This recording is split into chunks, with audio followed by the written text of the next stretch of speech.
Hey, welcome back to The Past is Alive. Last weekend I took a trip down to Virginia and Maryland, and this weekend I went back to Maryland looking for baseball cards and older toys. This weekend it was Deep Creek, Maryland, about an hour and a half from my house. Let's check out what I found and we'll recap it afterwards.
A wax gold mine in this place, but a lot of steep prices. So I ended up leaving there, and I randomly drove by a video rental store, which I could not believe. I believe it's in Cumberland, Maryland. I had to go check this place out called Video Biz and try to give them some business. I haven't been in a video rental store in quite some time. They're almost non-existent, but I was absolutely enthralled by this video store.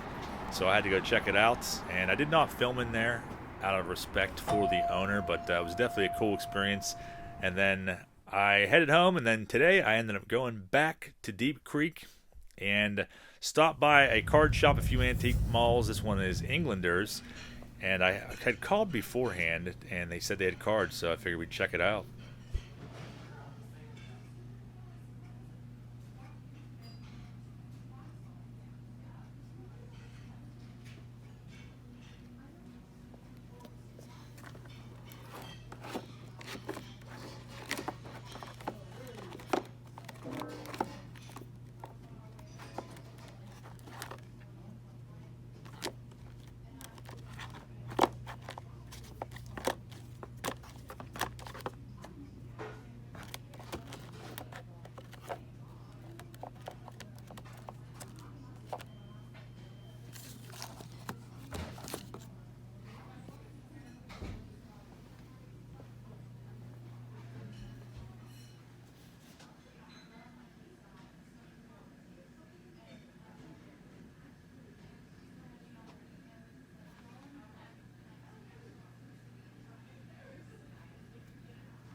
Not a whole lot of cards that appealed to me there, and then on my way out, I saw the showcase with a few slabs in there. Ken Griffey Jr. 89 Donruss for $875. It's a PSA 10, about $500 more than they should be. The highlight of the trip, definitely the Gary Sheffield 89 Tops Future Stars rookie card for $17.50 in Crown Antique Mall, Uniontown, Pennsylvania. You can't make that up. Alright, so I'm back from my trip to Maryland. That was over the course of the last 2 weekends. Today I went to Deep Creek, Maryland, which is only about an hour and a half away from me. I found some new spots, places I've never been to before, some card shop, antique stores. I didn't bring back a whole lot of awesome stuff, but I did accumulate quite a decent amount of things from my travels. And I didn't film everywhere that I went to either. So that was over the course of the last 2 weekends. Virginia last weekend, with a little bit of West Virginia mixed in there, and also Maryland, and primarily Maryland today. But I'm going to show you all my pickups, recap everything. The first one, this is courtesy of my good buddy Ripping for Ripkins, Corey. He picked these up, I believe, last weekend. I found them, a guy was selling these on a Facebook card or vintage collector's page. And I thought they were a really great price. I think he was doing like $45 shipped for these BBCE wrapped 87 Tops boxes, which typically in today's price comps, 87 Tops box not wrapped by the Baseball Card Exchange is about $50 shipped on eBay. So $50 or $45, I forget what we paid for these, but $45 for a wrapped 87 Tops box. I will take it from my unopened collection that I've been working on here and there. And then I came across this at a local antique mall about 10 minutes away from my house yesterday. Kind of an obscure box. I've definitely never opened packs of these, let alone a box, but it's 98 Sports Illustrated Then and Now, made by Fleer. Typically kind of a low-end box, but anytime I see these ones I've never opened or never got to experience, I pick them up for rips or whatever else. And the cool thing about this is that you can find autos, redemption cards for Mays, Killebrew, Gwynn, Clemens, and others. Well, obviously those redemption cards are long expired, I would imagine, but I don't know, maybe we'll find some cool inserts. You got A-Rod on the box top here. Yeah, something I've never seen before, really, or opened, so we'll check it out. It was a cheap buy, and it'll be a cheap rip when it comes up here pretty soon. Alright, so I got a bunch of other random stuff I accumulated that you probably didn't see on the video, but we have mystery packs to rip open that hopefully are good. You never know. It's hit or miss with mystery packs. They're usually either half decent or they are awful from my experience. But one more thing I want to show you guys. Some of you guys may be fans of the Angry Video Game Nerd.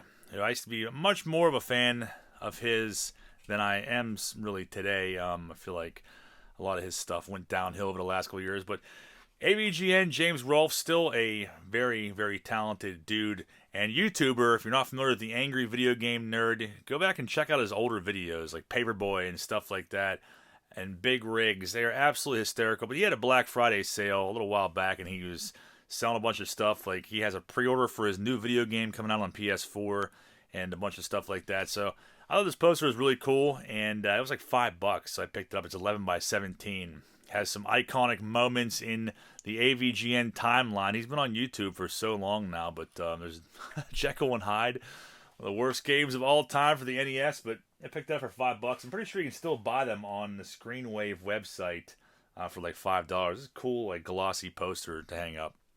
A stack of singles. I'm going to try not to ramble on so long, so this video is not like a half hour long, but picked up a random stack of singles from different origins. This first one was from a Instagram seller. This is a 2021 Jonathan India, the National League Rookie of the Year. This is 2021 Tops update. This is like $275. I want to say I paid for this.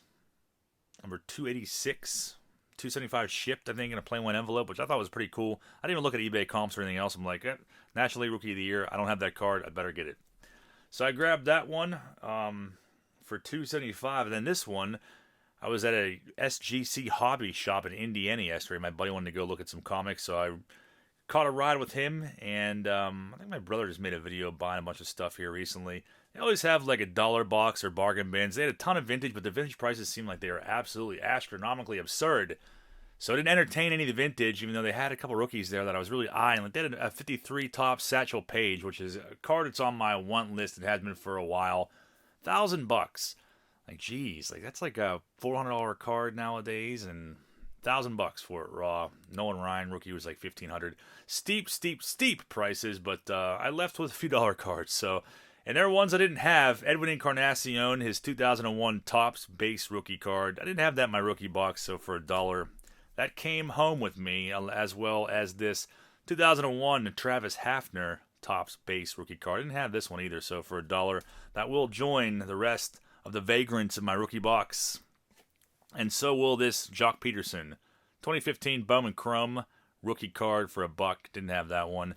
Had to grab that for the always growing rookie box. Then today, on my way back, stopped in Uniontown to visit Pittsburgh Stellar Collectibles, and Victor was closed. I don't know why. I was there at like 3:30, and he was not there. So went to the Crown Antique Mall, and that is where the Gary Sheffield rookie was spotted for $16.50. Pretty ridiculous price. The new Ken Hill has been found, but I picked up some singles there. This one, which had a price tag on. They ripped the price tags off of these. Normally they don't do that at antique malls, but check it out. It is a Donruss Elite, and this is from 1992. It's card number 24 of 36 of Donnie Baseball. These were serial numbered 4,023 out of 10,000. These are so freaking impossible to pull, and I've still to this day never pulled a Donruss Elite card, although it is on my bucket list. And for Donnie Baseball for $5, I'll never pass that down. I rarely pass down Donruss Elite cards for $5 or less. So like I will always pick them up if I see them, and it's not very often I see them because Junk Wax era, they printed millions and millions of cards, so 10,000 was pretty scarce. Donnie Baseball in my collection now, as well as this kind of oddball one for my collection, since I typically only buy baseball cards. But here and there I'll pick up, football, hockey, stuff like that. If it's like an iconic rookie card like this Bo Jackson 1988 Tops rookie, and it's in nice shape too. Like it's not not a PSA 10, but it's good enough for my collection. And it was $5, and I feel like they're like $10 now typically. So I was like, yeah, I don't have that Bo Jackson rookie. I will add that to my collection. Last weekend I went to like the kind of the new honey hole that I haven't shown any videos on. But every once in a while I go out there and find some pretty cool stuff, and this Clemente was no exception. I have been buying Roberto Clemente cards for a couple years now. I don't pick them up like frequently, but if I see them for a good price, I will buy them. And this is a 1962 Tops Clemente, one I didn't have in my collection. I think I have probably about 10 of his cards. It's nothing crazy, but like I said, I pick them up here and there whenever I see them for a good buy. I think I paid $60 for this from this new place. And same place I bought the 62 Tops partial set for like $20. I snagged that. Roberto Clemente for I think $60. And also this Roberto Clemente one I have. I don't know if I've ever seen one of these before, but it's a 1967, I want to say. I forget what these are called. Like they're pinup or something like that. Pinup. Made by Tops, I believe. And they're not even like cardboard. They're just like newspaper, basically. As you can see, it's like very, very flimsy. I don't know if you can tell by that or not, but still, I thought it was pretty cool. I think I paid $20 for this, which I'm not even sure. I didn't even look at eBay comps or anything, but I'm like, man, it's cool. I'll add that to my Clemente collection. And then the last thing, a bunch of mystery packs. I know how everyone is obsessed with mystery packs here. But today I stopped by J&M Sports Cards. I think I was in Deep Creek, Maryland, the area I was in. I was literally driving by. I'm like, whoa, look at that sign. It was like in a plaza. I'm like, that sign looks like it has baseball bats on it. So I pulled in there real quick, and I'm like, that's pretty sick. What are the chances of like a card shop being here in what I consider the middle of nowhere? J&M Sports Cards, mystery pack. These are $15 a piece. They had all sports, I believe, so we're going to check that out. I'm going to say that for last. Feels like it might be loaded up with some good stuff. And then these ones were from the Crown Antique Mall, and I'm not very hopeful about these. I feel like they might be absolute crap, but it's something to open with you guys. Let's see. These have been sitting there for a while. They've had these. PreserveTheHobby.com. I don't know anything about that. I've never heard of it. This is more local than everything else that I went to today. So, digits. This is one serial numbered card per pack. So, it could be something that's numbered out of 5,000. Who knows? But they're $2. So, I'm guessing that they aren't going to be that great. So, we'll check those out together. And also this random potluck from the same guy. Look for a variety of stars, legends, and more inside each pack. PreserveTheHobby.com. I did not go onto that website, so I don't know what you will find on there. But this was $5. So we'll save that for second to last. And the very last thing I want to show you before we rip into those. Also on Friday, I went to see Ghostbusters Afterlife. Now, I did not have high expectations of this film. I guess you could consider myself a Ghostbusters snob. I'm just a diehard. Stuck in my ways. I love the originals. I love 1. I love 2. Obviously, 1 more than anything else. I love the cartoon more than all of that. But I went and saw Ghostbusters Afterlife. This was an exclusive that was only at Target, and people were going absolutely nuts over this 2-pack of figures. These were $48.99, which I thought was pretty insane for a couple action figures, but I don't know, very hyped up and stuff like that with the movie coming out and everything else, the movie being out. So $48.99, but all the hype I was seeing online, I'm like, wow, I want to go try to snag one of those. I want to see if I could at least find one. I went to 2 Targets, I was able to find them. They had 2 of them at the second Target that I went to. And the reason I wanted this, even though I wasn't super hyped at all whatsoever on the new movie, but you have Harold Ramis, you have his figure, and it's the spectral version of his figure. I'm not going to give away the movie, but the Ghost of Egon Spengler action figure. That's the only reason why I wanted it. And I liked Phoebe. I liked his granddaughter in the movie. I thought she was cool, and I thought she was a really good actress. So that's all I'm going to say about it. Maybe we'll talk about it more around a live stream at some point coming up here soon. But those are Target exclusives, and I guess they're hard to get. They were like keeping them in the back, and employees were hoarding them and stuff like that. But $48.99. People were scalping those on eBay for like $200. Now they have since come down, but exclusive stuff like that, it just tends to go up in price over time. So I had to snag that for my collection just because of the Harold Ramis spectral figure. I thought that was pretty cool, and I knew before they even came out of that movie that they were going to CGI him into it, but I'm not going to give any more spoilers. Let's go into Preserve the Hobbies digits and see what kind of grisly cardboard awfulness awaits us. Maybe it'll be something really good. I don't know. Maybe he hasn't changed these out in like 5 years, and there's like, I don't know, something really good in here. All right, let's see.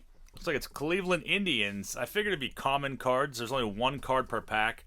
It looks like it's Fausto Carmona for you Indians fans. And this is like 2005 Bowman, I believe. But it's like, I don't know if these are called Prism or what they were back then. It's an X-Fractor, actually. Bowman Draft from 2005. That's actually, I don't know. For $2, that's kind of cool. For any Indians fans, 36 out of 250. Cool that it's from 05. I mean, I like those years much more so than modern stuff. So Fausto Carmona is the first one. Let's check out and see what's in the second one before we go into these last 2 packs. And they still had like, I don't know, maybe like 10 to 15 of these at this place, Crown Antique Mall, Uniontown, PA, inside the mall, if you are in the area or whatever. This one's numbered out of 1,500.